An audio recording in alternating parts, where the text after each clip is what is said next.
আপনি ধৈর্য ধরেন, আপনাদের যা ক্ষয়ক্ষতি হয়েছে সেটা আমরা পূরণ করে দেবো। এবং এই ঘটনায় যারা, এটা স্বরাষ্ট্র উপদেষ্টাকে ইতিমধ্যে জানানো হয়েছে, স্বরাষ্ট্রমন্ত্রী উপদেষ্টা, বরিশালের পুলিশের কর্মকর্তা ডিআইজি, তারাও জানে।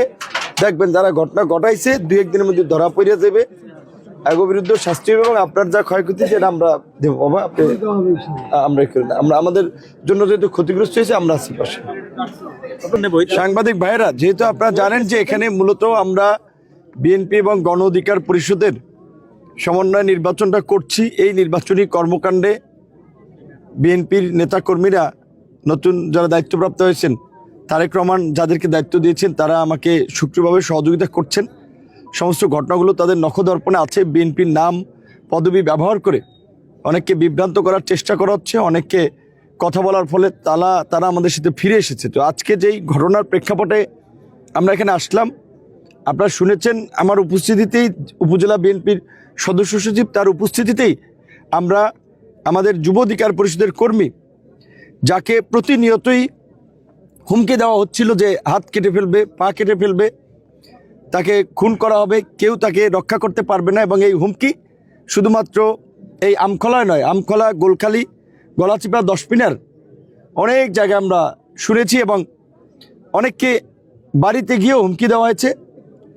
সংখ্যালঘু সম্প্রদায়ের মানুষকেও হুমকি দেওয়া হচ্ছে যে ভোট না দিলে এলাকায় থাকতে পারবে না। তো আজকে যেই ঘটনাটি ঘটলো, একেবারে বাড়িতে অগ্নিসংযোগ করে তার পরিবারকে হত্যা করার উদ্দেশ্যে মোটরসাইকেল জ্বালিয়ে দিল, ঘর বাড়ি পুড়ে ছারখার করে দিল। আমরা এই ঘটনার একেবারে ভুক্তভোগী এবং প্রত্যক্ষদর্শী যুব অধিকার পরিষদের নেতা নাইমুলের কাছ থেকে একটু শুনে আমরা বিস্তারিত কথা বলবো। তুমি বলো কি হয়েছে, কি ঘটনাটা কি হয়েছিল বলেন তো, সংক্ষেপে বললেন। হ্যাঁ, আমি কালকে একটা আমাদের উঠান বৈঠক ছিল আপনার 9 নং ওয়ার্ডে, যে তুহিন ভাইয়ের বাড়িতে। আমরা ওই উঠান বৈঠকটা শেষ করে আসার পথে আমাকে পথে গাড়ি থামানো হয়। আমাকে জিজ্ঞাসা করা হয়, তোমার নাম কি? নাইমুল। আমি কি? হয়, আমার নাম নাইমুল। আমার এবার বলতে আছে যে তুমি কির জন্য এই ট্র্যাক মার্কার দলে যোগ দিচ্ছ? তুমি আমাদের কাছে আসো, আর তোমার যেই লোক আছে তুমি ওটা নিয়ে তুমি আমাদের কাজ করো, তোমার যত খরচপাতি লাগে এটা আমি দিব। আমি বলছি না, আমি 2 নৌকায় পাস দিতে পারবো না। আমি নুর ভাইকে ভালোবাসি বিদায় আমি তার সমাবেশ যে কোনো জায়গায় আমি যোগদান করি। আর বিশেষ করে আমি ওই দিন আসার পর বাসায় আমি আসছি, আসার পর আমি আমার ফ্রেশ আমি আমার গাড়িটা আমি আমার এইতে রাখি, যে বারান্দায় রাখি। বারান্দায় রাখার পথে আমি আমার ওয়াইফের সাথে কথা বলি। আমার ওয়াইফের সাথে কিছুক্ষণ কথা বলি, প্রায় সর্বোচ্চ 1:30 বাজে আমি কথা বলি। তারপর দেখি আমার বাগে কিছু মানুষের আনাগোনা। আমি ওটা মানে কি করি না, আমার মনের ভিতরে আগেই থেকেই অনেক ভয় ছিল যে আমাকে আগেই হুমকি তুমকি দেওয়া হয়েছে, তোমাকে এই দেশে থাকতে পারবে না, তুমি এই দেশে তুমি করবে না, তোমার চোখ উড়িয়ে দেওয়া হবে।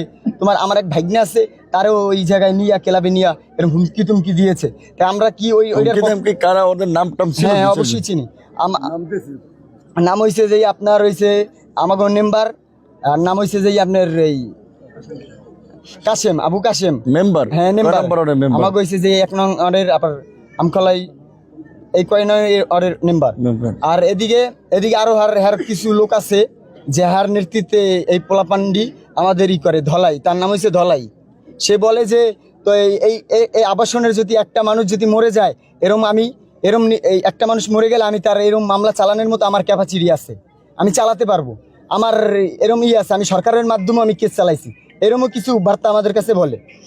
5 মিনিট সময় করে নাই ভাই, 5 মিনিট। আমার একটা মেয়ে 1.5 বছর বয়স, 1.5 বছর বয়সের মেয়েটা আমার কিন্তু আমার সবই গেছে, আমি তো সর্বহারা, আমার কইতে গেলে আমার কিছুই নেই। কিন্তু আমার কিন্তু এটা দুঃখ না, আমার দুঃখ একটাই যে আমার 1.5 বছরের মেয়ে যদি আজকে যদি এই দুর্ঘটনায় যদি আমাদের তো কেউ পাইতই না। আমরা যেই পরিস্থিতিতে ছিলাম ওই সময়কালে আমি যে বাইসে ফিরবো আমি কোনোদিন কল্পনাও করতে পারি না। আমার মেয়ে ফিরবে, আমার নানু ফিরবে, কখনো আমি কল্পনা করিনি। ঘরে কে ছিলেন? আমার নানু ছিল, আমার 1.5 বছরের মেয়ে ছিল, আর আমি ছিলাম, আর আমার আম্মু ছিল এই পাশে। তাহলে আমি যে বাইসে ফিরবো আমি কোনোদিনও কল্পনা করতে পারিনি। তাহলে আমার জীবনের যেই ঝুঁকিপূর্ণ এটার তারা আমার এই প্রতিনিয়ত গেলে হুমকি দাম কি করতে আছে। তাহলে আমি চাই যে একটা অবশ্যই এটার সুষ্ঠু একটা তদন্ত করে সুষ্ঠু একটা বিচার আমি আশা করি। এই বৃহস্পতিবার রাতে আমার স্ত্রী বকুলবাড়িয়া থেকে মিটিং করে ফেরার পথে আমাদের সেখানেও যুব অধিকার পরিষদের এক কর্মী আসমাউল নাম তাকে কুপিয়ে জখম করেছে। এখন তিনি পটুয়াখালী হসপিটালে আছেন। ওই বৃহস্পতিবার একই দিনে চরকাজলের 8 নম্বর ওয়ার্ডে উঠান বৈঠকে আমাদের ট্রাক মার্কার একজন সমর্থক মুক্তা নারী কর্মী সেই উঠান বৈঠকে যোগ দেয়নি বিদায় ওই সুলিশ বাজারের ভূমিদস্যুরা হাসান মামুনের সন্ত্রাসীরা তাকে রাতের অন্ধকারে ধর্ষণ করেছে এবং এটি ধামাচাপা দেওয়ার চেষ্টা করেছে। সেটি না পেরে শেষ পর্যন্ত তাকে মারধর করেছে এবং এই মারধরে তিনি মৃত্যুবরণ করেছেন। গতকালকে এই বিষয়ে মামলা হয়েছে, আপনারা জানেন। এবং গতকাল রাতেই এই যুব অধিকার পরিষদের নেতা আমাদের নাইমুল, আপনারা দেখেছেন শতককে, যে তিনি নাম বলেছেন যে পেট্রোল বোমা মেরে তাকে হত্যা করার চেষ্টা করেছে, তার বাসাবাড়ি জ্বালিয়ে পুড়িয়ে ছারখার করে দিয়েছে। এর মধ্যে দিয়ে হাসান মামুন এই জনপদে একটা মেসেজ দিতে চেষ্টা করেছেন যে জনগণকে, যে তারা যেন ভোট কেন্দ্রে না যায়, তারা যেন নির্বাচনী প্রচার প্রচারণায় না যায়। হাসান মামুনের এই সন্ত্রাসী কর্মকাণ্ডের বিরুদ্ধে আমি এলাকার জনসাধারণকে গণপ্রতিরোধ গড়ে তোলার আহ্বান জানাবো। এলাকাবাসীকে বলবো বিএনপি আমাদের সাথে, আমরা গণ অধিকার পরিষদ আছি। আমরা যদি হাসান মামুনের এই সন্ত্রাসী কার্যক্রমের বিরুদ্ধে দাঁড়াই, হাসান মামুন 1 সেকেন্ড এলাকায় টিকতে পারবে না। আপনাদেরকে দাঁড়াতে হবে, আপনাদেরকে ভুলে গেলে চলবে না। এতদিন হাসান মামুন বিএনপির শক্তিতে এই এলাকায় আওয়ামী লীগ সহ সাধারণ মানুষের বিরুদ্ধে মামলা দিয়েছে, হয়রানি করেছে, সাধারণ মানুষকে জিম্মি করেছে। এখন বিএনপি তাকে বহিষ্কার করেছে। হাসান মামুনের থাকা সন্ত্রাসীরা বিএনপি সকল পদ থেকে বহিষ্কার হয়েছে। কাজে এই সন্ত্রাসীদের কোনো রাজনৈতিক অবস্থান নাই, সামাজিক অবস্থান নাই, এদের কোনো অপকর্ম আর আমরা সহ্য করব না। আমি আজকে সকালবেলা স্বরাষ্ট্র উপদেষ্টা মহোদয়কে জানিয়েছি, ডিআইজির সাথে আমার কথা হয়েছে, গতকালকে থেকে পুলিশ সুপার এবং আপনার ডিসির সাথে কথা হয়েছে।